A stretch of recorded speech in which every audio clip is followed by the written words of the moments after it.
কেমন আছে ছাত্ররা?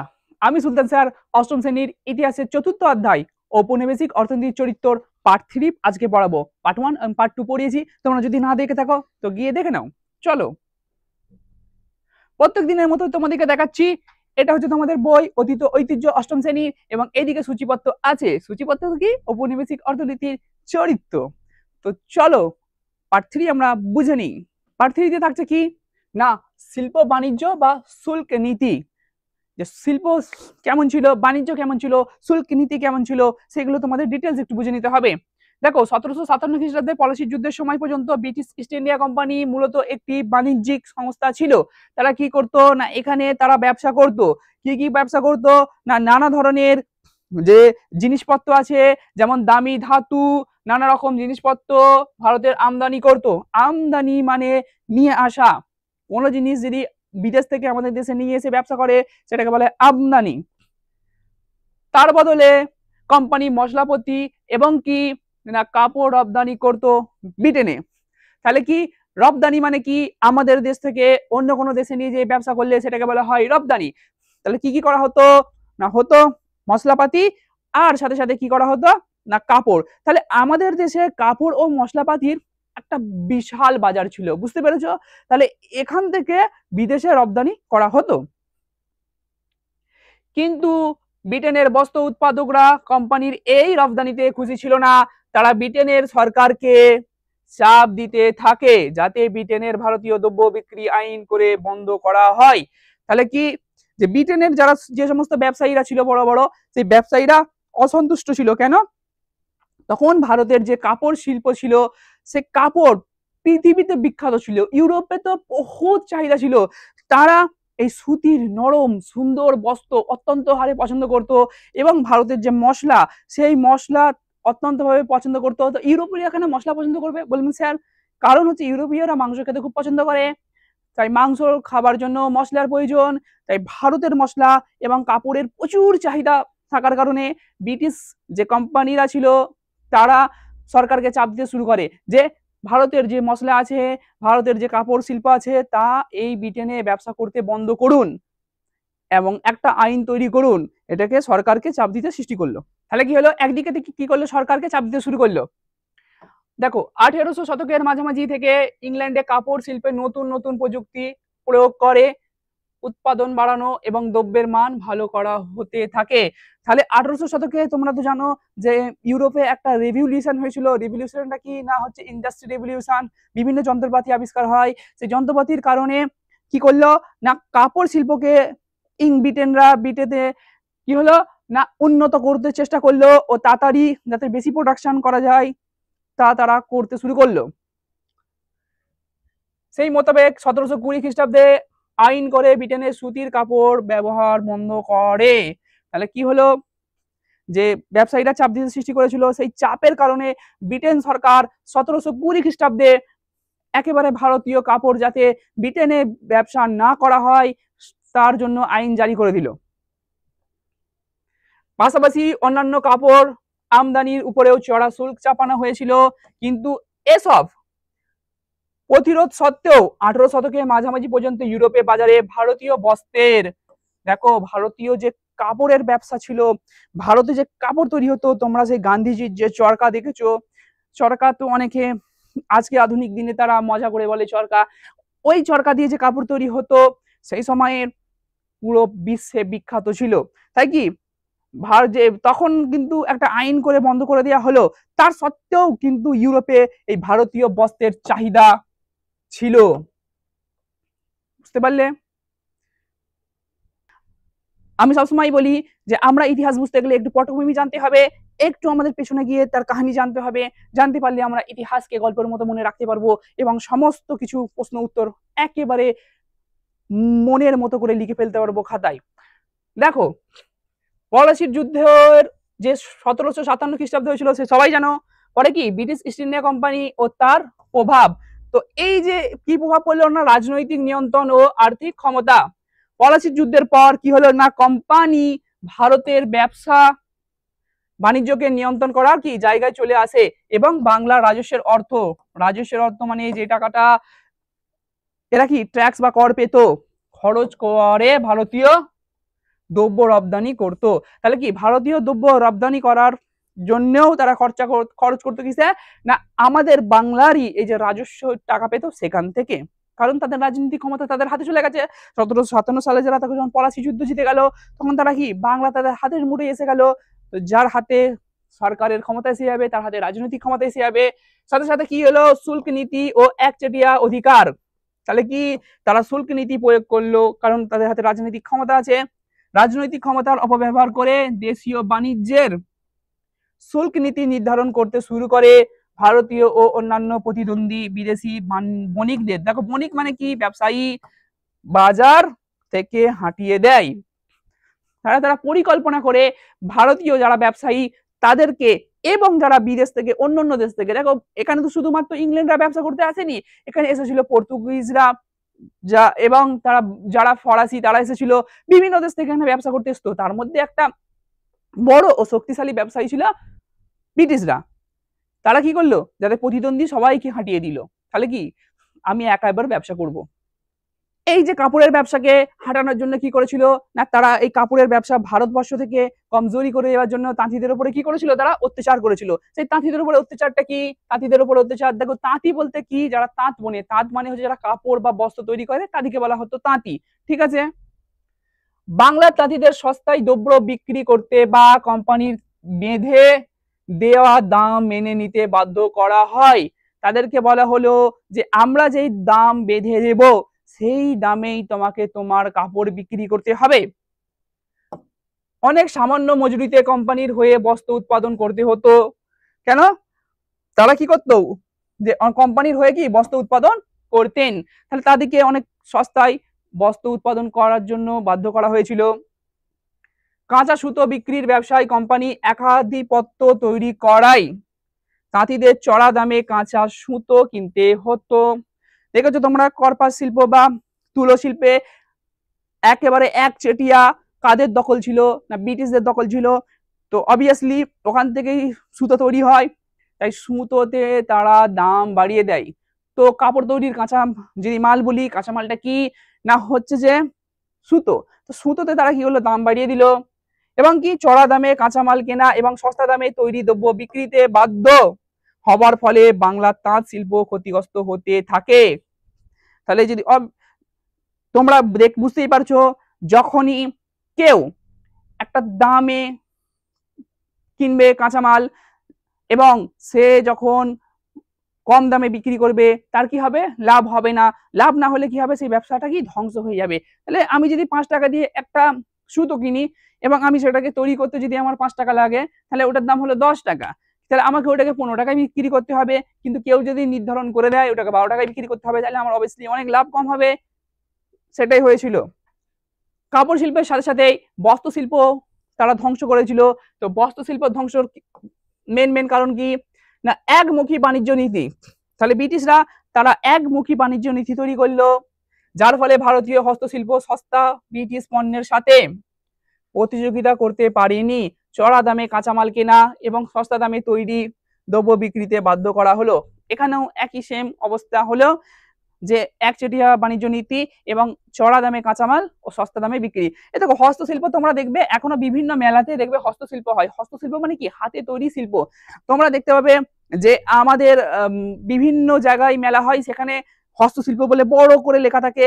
সেখানে দেখবে হাতে বোনা বিভিন্ন পাটের ব্যাগ, এছাড়া দেখবে হাতে বোনা সোয়েটার এবং এরকম দেখবে সব বাড়ির জিনিসপত্র, যা কি একেবারেই যেগুলো আমাদের এখানে কাঁচামাল পাওয়া যায় সেই সমস্ত, যেমন বাঁশ বা খই এসব দিয়ে তৈরি করা জিনিস, পাট দিয়ে তৈরি হাতে তৈরি শিল্প হস্তশিল্প। বুঝতে পেরেছো, বাংলার হস্তশিল্পের তৈরি জিনিস যাতে বেশি দামে কেনা না হয় তার জন্য নজরদারি রাখতো ব্রিটিশ কোম্পানি। দেখো ব্রিটিশ কোম্পানি মূল লক্ষ্য কি ছিল, মূল লক্ষ্য ছিল, আমি এর আগেও বলেছি তোমরা যদি আমার ক্লাস করে থাকো, ব্রিটিশরা চেয়েছিল এখান থেকে যত বেশি পাওয়া যায় মুনাফা অর্জন করা, ভারত থেকে টাকাকে শোষণ করে বিদেশে নিয়ে যাওয়া, ইস্ট ইন্ডিয়া কোম্পানি তার লাভ করা। এবং সেই স্বার্থে তারা কি করলো, যে ভারতের যে বস্ত্র শিল্প আছে তাকে ধ্বংস করে নিজেদের যে শিল্প আছে বা বৈদেশিক যে ইউরোপীয় শিল্প যেগুলো আছে যেমন হচ্ছে বস্ত্র থেকে শুরু করে সমস্ত রকম জিনিসপত্র তারা বিদেশি জিনিস এই দেশে মিশতে চাইলো, আর এই দেশের যে বাজার সেটাকে ধ্বংস করতে চাইলো। এই দেশের বাজারকে যদি না ধ্বংস করতে পারে তাহলে বিদেশি জিনিসপত্র কিনবে কেন? কিনবে না। তো তারা পরিকল্পনা মাফিক কাজ করতে শুরু করে তারা কি করলো, বস্ত্রশিল্পকে ধ্বংস করলো এবং সাথে সাথে হস্তশিল্পকেও ধ্বংস করলো। আমাদের দেশ কিন্তু বস্ত্রশিল্প হস্তশিল্প অত্যন্ত উন্নত ছিল। পরাধীন ভারতের এটাও একটা অন্যতম অত্যাচারের মধ্যেই পড়ে। দেখো যেসব ভারতীয় দ্রব্য তখনও ব্রিটেনে, ব্রিটেন মানে হচ্ছে ব্রিটিশ, এখন ইউকে ইউনাইটেড অফ কিংডম, এটাকে অনেক ইংল্যান্ড বললে বুঝতে পারবে, জনপ্রিয় ছিল, সেগুলির উপরে চড়া হারে শুল্ক বসানো হতে থাকে। সেই শুল্ক ততক্ষণ বাড়ানো হতো যতক্ষণ ওই দ্রব্যের রপ্তানি বন্ধ না করা হয়ে যায়। তাহলে কি হলো, যেগুলো ব্রিটেনে তখনও চলছে ভারতের যে হস্তশিল্প অথবা যে কাপড়ের চাহিদা ছিল সেইগুলো যখন পৌঁছে যেত, তাতে কি করতো, ব্রিটিশ ইস্ট ইন্ডিয়া কোম্পানি এখান থেকে তো এক নিয়ে যাচ্ছে, বেচছে, এবং আমাদের ভারতীয় যারা ব্যবসা করতো তাদের যাতে জিনিসপত্রের দাম অনেক বেড়ে যায়, সেই কারণে ব্রিটেনের সরকার কর বা ট্যাক্স অনেক বেশি বাড়িয়ে দিত। এতটাই বাড়াতে থাকতো যতক্ষণ না মানুষ কি কেনা বন্ধ করে দেয়। এসবের ফলে ক্রমেই তৈরি দ্রব্য রপ্তানির বদলে কাঁচামাল রপ্তানি করা হতে থাকে ভারত থেকে। তাহলে কি হলো, আর বাজার থাকলো না, তৈরি যে হাতে তৈরি যে জিনিসপত্র বদলে যে সমস্ত কাঁচামাল মানে যেগুলো তুলো কর্পাস, হ্যাঁ, সেইগুলো কি হলো আস্তে আস্তে রপ্তানি হতে শুরু হলো। তার ফলেই ভারতে নীল, চা প্রভৃতি ব্রিটেনে রপ্তানি করা হয়। তুলো, কর্পাস, নীল, চা এই সমস্ত হয়েছিল, সেইগুলি ব্রিটেনে শিল্পের কাঁচামাল হিসাবে কদর পেতে থাকে। তাহলে ব্রিটেনে কিন্তু এই কাঁচামালের একটা কদর ছিল। এই যে বাজারটাকে ধ্বংস করার পরে কি হলো, যখন এরা দেখছে যে আমাদের কাছে যে আমাদের হস্তশিল্পগুলো বিক্রি হচ্ছে না, তখন তারা এর কাঁচামালগুলো বিক্রি করতে লাগলো। সামগ্রিকভাবে শহরের জনসংখ্যা কমেছিল ঊনবিংশ শতকের শেষ দিকে। পাশাপাশি কাজ হারানো শিল্পী ও কারিগরি চাষের কাজে নিযুক্ত হয়েছিল। যখনই একটা শহর তার চাকচমক থাকবে, ততক্ষণই যখন সেখানে শিল্প থাকবে, কাজ থাকবে, মানুষের হাতে টাকা থাকবে, তখন তার একটা সৌন্দর্য থাকবে। যখন সেই শিল্পগুলো ধস নেমে গেল, তখন কি হলো, অবভিয়াসলি কারখানাগুলো বন্ধ হতে থাকলো, শ্রমিকরা কি কর্মহীন হতে থাকলো। তখন শ্রমিকরা কি করলো, শ্রমিকরা কর্মহীন হয়ে গেল, এই কারণে শহরটাও যেন একটা বিলীন হতে শুরু হলো। আর মানুষ শহরে সেই খরচা করতে পারছে না, সেই সৌন্দর্য গড়ে তুলতে পারছে না, সেইভাবে শহর আর ডেভেলপ হচ্ছে না, শহরগুলো বিলীন হয়ে গেল। এবং মানুষগুলো তো চাই কি চাই, তাদের তো খাদ্য দরকার, তারা কাজ করতো, তারা ইন্ডাস্ট্রিয়াল যে কাজ সেগুলো করতো, কেন হাতের কাজ সেই সময়ের ওই কাজ ছিল, সেই কাজগুলো যখন হারিয়ে ফেললো, তো তারা সব কৃষি কাজ করতে চলে গেল, যে যা হোক করে আমাদেরকে জীবনটা কাটাতে হবে, সেই কারণে তারা কি করলো, কৃষি কাজে নিযুক্ত হতে শুরু করলো। তাতে কৃষির ওপরেও চাপ বাড়ে, কারণ সবাই যদি কৃষি কাজ করতে থাকে তাহলে কি হবে, কৃষির যে একটা কাজ সেটা কি প্রচন্ড একটা চাপ বেড়ে গেল। সেই চাপ সামলাবার মতো সামর্থ্য কৃষির ছিল না। ফলে ভারতে কৃষি ও শিল্প অর্থনীতির সামঞ্জস্য নষ্ট হয়ে পড়ে।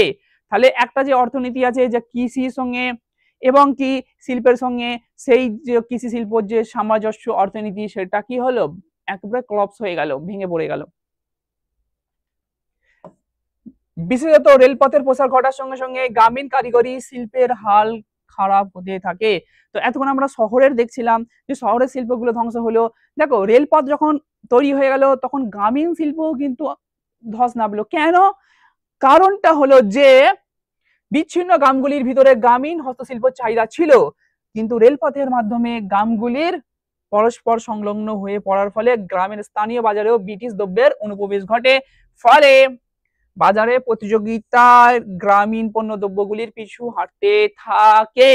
তাহলে কি হলো, ধরো কোনো একটা গ্রামে ভালো হচ্ছে কি টুপি তৈরি হয়, কোনো একটা গ্রামে ভালো সোয়েটার তৈরি হয়, কোনো একটা গ্রামে ধরো ভালো একটা আসবাবপত্র তৈরি হয়, তাহলে সেই গ্রামের একটা চাহিদা আছে, সমস্ত মানুষ গিয়ে সেই গ্রামে কেনে।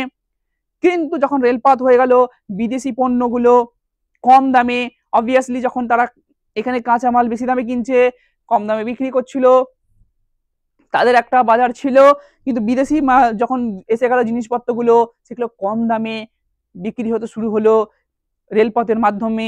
তখন কি হলো, গ্রামের সেই শিল্পগুলো ধ্বংস হয়ে গেল। সাথে সাথেই একটা গ্রামের যে তৈরি হয় একটা জিনিস, আরেকটা গ্রামের ছিল অন্য জিনিস, আরেকটা গ্রামের এই যে একটা যে এইটা পুরোপুরি ভেঙে গেল, এবং সমস্ত প্রোডাক্টস রেলপথের মাধ্যমে এসে এক জায়গায় পৌঁছালো, যা অনেক সস্তা। এবং এইভাবে গ্রামের যে একটা শিল্প ছিল, গ্রামীণ কেন্দ্রিক যে একটা ব্যবসা ছিল, সেটা পুরোপুরি ভেঙে পড়লো। দেখো 1813 খ্রিস্টাব্দের মধ্যে একদিকে বিদেশের বাজারে হারিয়েছিল ভারতীয় বস্ত্রশিল্প, অন্যদিকে দেশের ভিতরে বিদেশি পণ্যের সঙ্গে তাদের পাল্লা দিতে হয়েছিল। তাহলে কি একদিকে কি হলো, তাদের শিল্প হারিয়ে গেল, আরেক দিক থেকে কি হলো, বিদেশি যারা পণ্য ছিল, যে সমস্ত জিনিসপত্র, তাদের সঙ্গে কি পাল্লা দিতে হতে হলো। তাহলে কি দুদিক থেকে আক্রান্ত ভারতীয় বস্ত্র ও হস্তশিল্পর ফলে চূড়ান্ত ক্ষতিগ্রস্ত হয়ে পড়ে। ক্রমেই অর্থনৈতিক প্রতিযোগিতার বদলে ভারতে বাজারে ব্রিটিশ ইস্ট ইন্ডিয়া কোম্পানির একচেটিয়া প্রাধান্য প্রতিষ্ঠা হয়ে পড়ে। তাহলে কি হলো, এরা কি অর্থনৈতিকভাবে ভেঙে পড়ল, এবং এই পুরো বাজারটা যে হস্তশিল্পের বাজার এবং হচ্ছে যে কাপড়ের বাজারটা ছিল, সেই বাজারটা কার হাতে চলে গেল না, একচেটিয়া ব্রিটিশ ইস্ট ইন্ডিয়া কোম্পানির হাতে চলে গেল। এটাই তো ওরা চেয়েছিল, যে এখানের ব্যবসাগুলোকে দুর্বল করে দিতে হবে এবং বিদেশের পণ্য কি কি এখানে বিক্রি করতে হবে। তাদের এই মূল উদ্দেশ্য ছিল, তারা মূল উদ্দেশ্যই পৌঁছে গেল। আমার যদি এতটা পড়ানো তুমি বুঝতে পারো, তাহলে এই অবশিল্পায়ন এটা কিন্তু বুঝতে পেরে যাবে। অবশিল্পায়ন যদি ওখান থেকেই দেখো বুঝতে পেরে যাবে। তবু একটু বলে দিই পরীক্ষার সুবিধার্থে, আমি জাস্ট রিডিং বলছি, তোমরা একটু শুনে নাও, এটা অত্যন্ত গুরুত্বপূর্ণ। অবশিল্পায়ন বলতে কি, যখন শিল্প কি একটা কি ভেঙে পড়ে। তো 1813 খ্রিস্টাব্দের ব্রিটিশ ইস্ট ইন্ডিয়া কোম্পানির হাত থেকে ভারতের বাজারের একচেটিয়া অধিকার চলে যায়। সেই সময় থেকেই ধীরে ধীরে বিভিন্ন ব্রিটিশ পণ্য ভারতে আমদানি করা হতে থাকে। তার ফলে নানা রকম বৈষম্যমূলক প্রতিযোগিতার মুখোমুখি হয়ে ভারতীয় দেশীয় শিল্পগুলি ক্রমে ধ্বংস হতে থাকে। তাহলে আমরা কি বুঝলাম, যেমন একচেটিয়া কি করলো ব্রিটিশ ইস্ট ইন্ডিয়া কোম্পানি, তারা ব্যবসাকে কি নিজেদের মতো করে নিল, এবং বৈষম্যমূলক আচরণ। তো বৈষম্যমূলক আচরণ কি কি হয়েছিল সেগুলো একটু দেখে নিই। ভারতীয় শিল্পের অবলুপ্তির এই প্রক্রিয়াকে অবশিল্পায়ন বলা হয়। তাহলে ভারতীয় শিল্পের এই প্রক্রিয়াকে কি হয়েছিল, অবশিল্পায়ন বলা হয়েছিল। তাহলে এখানে কি কি বৈষম্যমূলক আচরণ করা হয়েছিল শিল্পের ক্ষেত্রে, ভারতের শিল্প এবং বিদেশি শিল্পের ক্ষেত্রে, সেগুলো একটু একটু করে বুঝে নেই। দেখো সেইগুলো যদি একটু বুঝতে চাও, তাহলে আমরা একটু বলে দিই একটু এখান থেকে। 19বিংশ শতকের দ্বিতীয়ার্ধে যোগাযোগ ব্যবস্থার উন্নতির ফলে বিদেশি পণ্যের আরো বেশি করে কি ভারতের বাজারগুলিতে ছেয়ে গিয়েছিল। তাহলে কি হলো, ভারতের বাজারে পুরো ছেয়ে গেল রেল ব্যবস্থার কারণে, এবং ফলে কি বিভিন্ন দেশীয় শিল্পের অবনমন ঘটে। তাঁত, কাঠ ও চামড়া শিল্পের সঙ্গে যুক্ত বিভিন্ন মানুষ ওই জীবিকাগুলি ছেড়ে দিয়ে সহজ লাভের আশায় রেলপথ ও রাস্তা বানানোর শ্রমিক হয়ে পড়েছিল। কি হলো, তারা হচ্ছে যে তাদের কাজগুলো ছেড়ে দিয়ে কি করলো, রেলপথ যে রেলপথের কাজ করার জন্য তারা প্রস্তুতি নিয়ে নিল। এর আগে আমি তোমাকে এই লাইনগুলো পড়িয়েছি, অবভিয়াসলি এই জন্য বলছি না, তাও একবার বলে দিই কিনা, তারা ব্রিটেনের সঙ্গে যে সুতির কাজের যে পাল্লা, যে সুতির বস্ত্র শিল্প, তার সঙ্গে পারলো না, পাল্লা দিতে না পারার জন্য কি করলো না, এই ইন্ডাস্ট্রি একেবারে ধ্বংস হয়ে গেল। সেই কারণে বহু মানুষ তাদের খাদ্য অর্জনের জন্য কি করেছিল না, কৃষিকাজে নিযুক্তি হয়েছিল। কৃষিকাজে নিযুক্তির জন্য কৃষি অর্থনীতির কি হয়েছিল, উপরেও বাড়তি চাপ পড়েছিল। তাহলে একদিকে মানুষ দৌড়াচ্ছে যে উপার্জন করতে হবে, একদিকে কি কৃষিকাজের দিকে দৌড়ালো, আরেকদিকে কি রেলপথ। কেন সেই সময় ব্রিটিশ ইস্ট ইন্ডিয়া কোম্পানি রেলপথ বিচারছিল ভারতে কয়েকটা তাদের সুবিধার জন্য। তার মধ্যে একটা প্রধানত সুবিধা হলো তাদের কি এই ব্যবসা করার সুবিধা হবে, দ্বিতীয় ছিল সৈন্যবাহিনীকে নিয়ে যাওয়া। সেগুলো আমি যখন রেলপথ পড়াবো তোমাদেরকে ডিটেলসে বলে দেব। তাহলে কি বুঝতে পারলে, অর্থনীতি ভেঙে পড়ার কারণে মানুষ বিভিন্ন কাজে দৌড়লো। দেখো অবশ্য অবশিল্পায়ন নিয়ে উপনিবেশিক সরকার কোনো ইতিবাচক ভূমিকা নেননি। তখন যে ঔপনিবেশিক সরকার মানে ব্রিটিশ ইস্ট ইন্ডিয়া কোম্পানি এবং ব্রিটেনের নিয়ন্ত্রণে ছিল।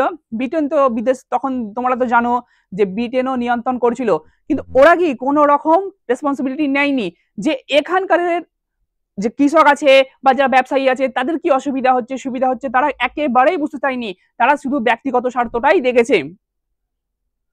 ভারতীয় অর্থনীতির উপর অবশিল্পায়নের নেতিবাচক প্রভাব নিয়ে দেশীয় বুদ্ধিজীবীদের অনেকেই উপনিবেশিক শাসনের সমালোচনা করেছিলেন।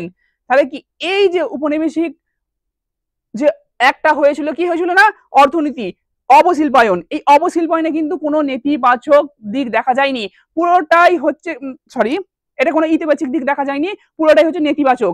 তাই একে নিয়ে কিন্তু আমাদের ঐতিহাসিকরা অত্যন্ত ভাবে সমালোচনা করেছিলেন। চলো এরপরে দেখা যাক। দেখো তোমরা এখানে দেখতে পাবে ব্রিটিশ সাম্রাজ্যের রত্ন।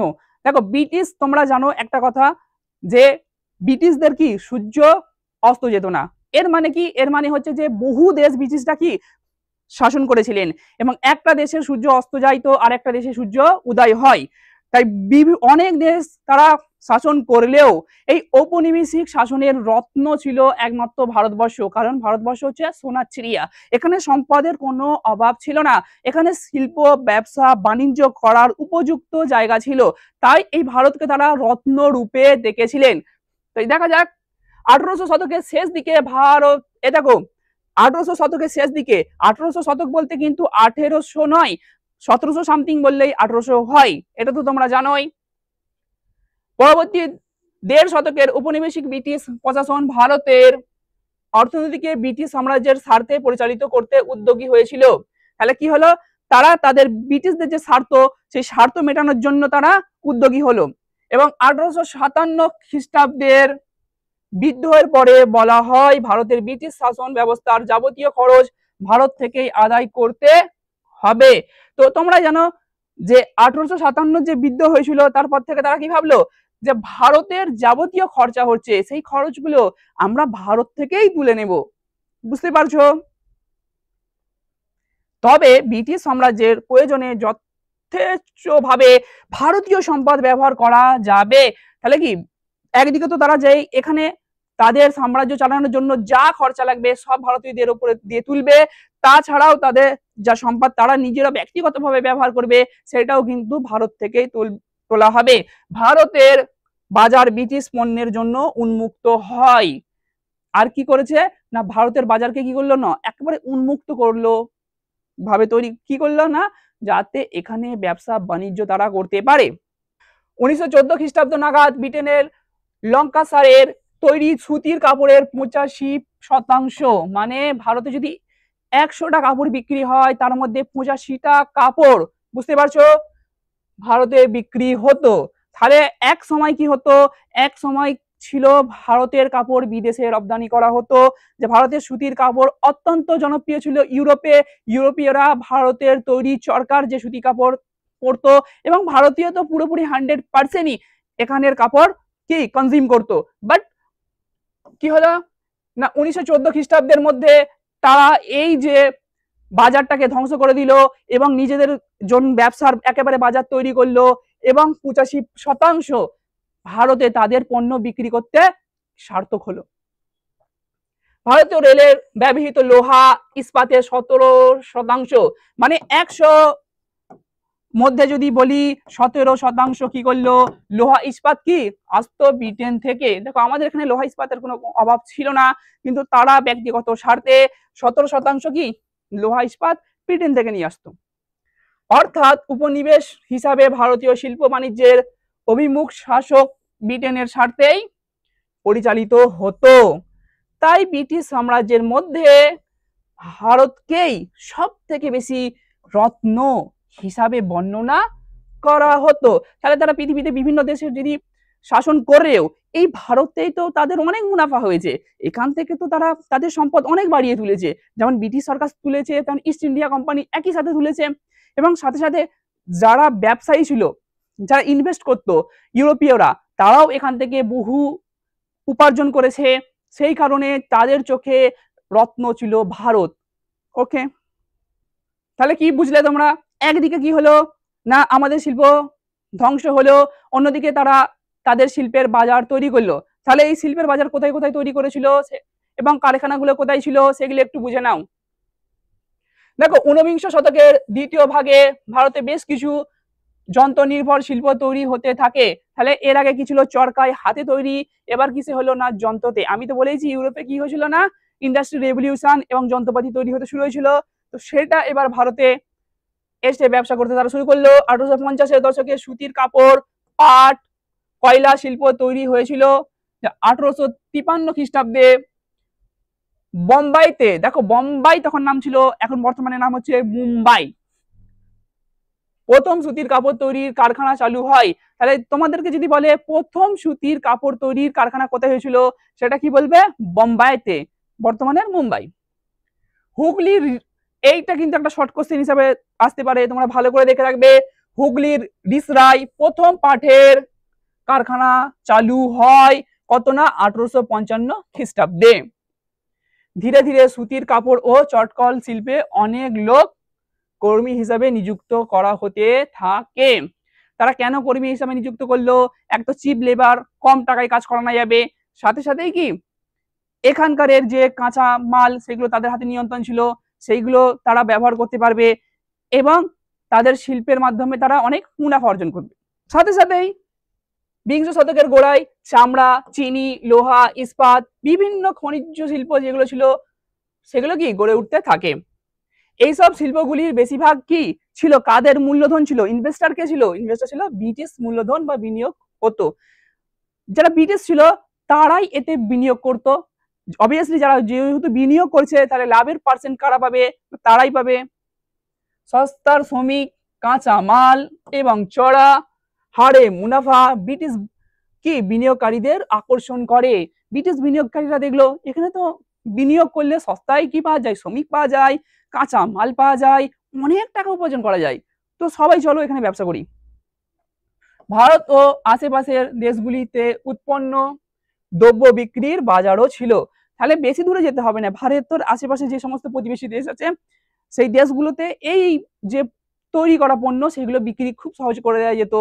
তাহলে কি মুনাফা তো ভালোই হবে, কি তৈরিরও মার্কেট আছে এবং কি বিক্রি করা দেওয়ারও মার্কেট আছে, দুটোই যেহেতু আছে সেখানে একটা বিশাল আকর্ষণ ছিল। বিদেশি যারা ব্যবসায়িক ছিল তারা এখানে ইনভেস্ট করবে।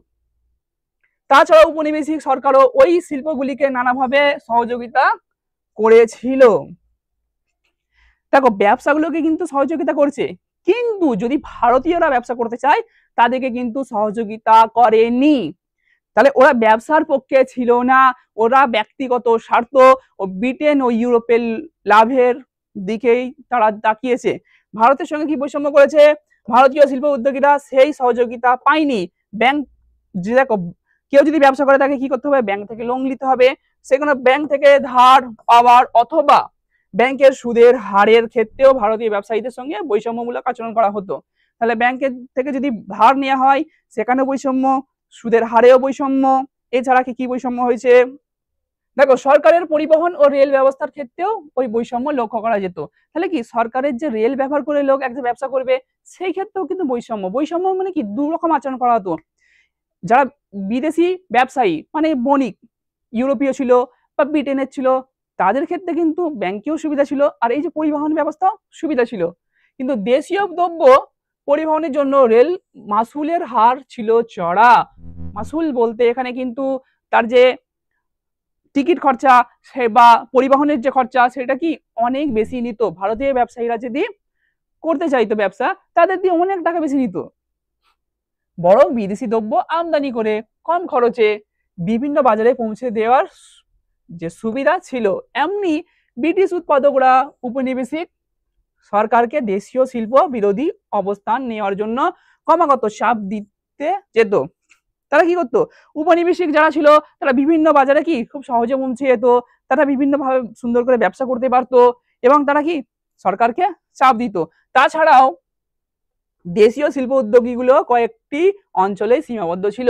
যারা দেশীয় শিল্প উদ্যোগী ছিল, আমাদের ভারতবর্ষের যারা শিল্প উদ্যোগী ছিল তারা কয়েকটা জায়গাতেই সীমাবদ্ধ ছিল, কারণ তাদের অনেক অসুবিধা ছিল। তারা সরকারের কোনো সুবিধা পায়নি, সরকারের যে পরিবহন ব্যবস্থা তার সুবিধা পায়নি, সরকারের দ্বারা যে ব্যাংক সেক্টর তার সুবিধা পায়নি, সেই কারণে কি একটা ছোট্ট অংশে রয়ে গেছিল। তাহলে কি তাদের মূল উদ্দেশ্য যে ছিল এখানে ব্যবসা করা, বেশি মুনাফা করা, ব্যক্তি শর্ত সেটাই পরিপূর্ণ হচ্ছে। ভারতীয় যারা ব্যবসা করতে চাইলো তাদের কিন্তু এটা অসুবিধার মুখে পড়তে হলো। ফলে সার্বিক শিল্পায়নের সুবিধা উপনিবেশিক শাসনাধীন ভারতবর্ষে দেখা যায়নি।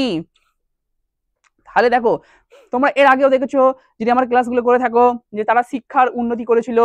শিক্ষার উন্নতি তাদের ব্যক্তিগত স্বার্থ ছিল। কি স্বার্থ ছিল? না, তারা একদল শিক্ষিত মানুষ তৈরি করতে চায় যারা হবে রক্তে মাংসে ভারতীয়, কিন্তু চিন্তা ভাবনাই হবে ব্রিটিশ। তাদের এই উদ্দেশ্য ছিল। সাথে সাথেই তারা যখন এখানে শিল্প উন্নয়ন করলো তাতেও তাদের একটা উদ্দেশ্য বা স্বার্থ ছিল কিনা, যে ভারতের বাজারে তারা বিদেশি পণ্য বিক্রি করবে এবং এখানের কাঁচামালগুলো নিয়ে যেয়ে বিদেশে বিক্রি করবে। সেই কারণে কিন্তু আমাদের ভারতের যে ব্যবসা, যে বাজার, সেটাকে ধ্বংস করলো এবং তাদের যে বাজার বা এখানে যে চাহিদা সেটা সৃষ্টি করলো বিভিন্ন আইনের মাধ্যমে, এবং কি কাঁচা মালের দাম বাড়িয়ে, এবং যে ওদের রপ্তানি করা দ্রব্যর কে কম দামে বিক্রি করে আর এখানে দ্রব্যকে বেশি দামে বিক্রি করতে না দিয়ে বিভিন্ন কৌশলে তারা কি করলো, এটাকেও ধ্বংস করলো। তাহলে এক এক করে কিন্তু ব্যক্তি স্বার্থেই ওরা কাজ করছে। এবং তোমরা আগে আগে আগে আগে যতগুলো ব্যবস্থা দেখবে, রেল ব্যবস্থা, সবকটা কিন্তু তাদের ব্যক্তিগত স্বার্থেই করেছিল। লোকে বলে যে ব্রিটিশ এসেছিল এখানে, ব্রিটিশ এসেছিল আমাদের দেশকে উন্নত করেছে, এটা আসলে মিথ্যা। তারা কোনোভাবেই উন্নত করেনি। তাদের ব্যক্তি স্বার্থে, তাদের নিজেদের স্বার্থে তারা বিভিন্ন জিনিস করেছিল। রেলপথ তাদের ব্যক্তি স্বার্থে করেছিল, শিক্ষার ব্যবস্থা তাদের ব্যক্তি স্বার্থে করেছিল, এবং এখান থেকে লুটে নিয়ে যাওয়ার জন্য, শব্দটা যদিও খারাপ, এখান থেকে তারা টাকাগুলো কি নিয়ে যাওয়ার জন্যই তাদের প্রধান ও অন্যতম উদ্দেশ্য ছিল। Thank you for watching my video. তোমরা যদি আমাদের সঙ্গে যুক্ত হয়ে এই সমস্ত ক্লাসগুলো ভালো করে বুঝতে চাও তাহলে আমাদের ইউটিউব চ্যানেলকে সাবস্ক্রাইব করে দাও, এবং তোমাদের অভিভাবকদের যদি মনে হয় আমাদের পড়ানো ঠিকঠাক হচ্ছে বা এইভাবে পড়ানো হওয়া উচিত সেটাও কমেন্ট করতে পারো, লাইক করতে পারো। অবশ্যই তোমাদের ভিডিওগুলো শেয়ার করো যাতে আমাদের পড়াতে আরো ভালো লাগে। আর তোমরা আমাদের সঙ্গে জুড়ে থাকো। এই স্কুলওয়ালা তুমি আমি মিলে গড়ব স্কুলওয়ালার পরিবার।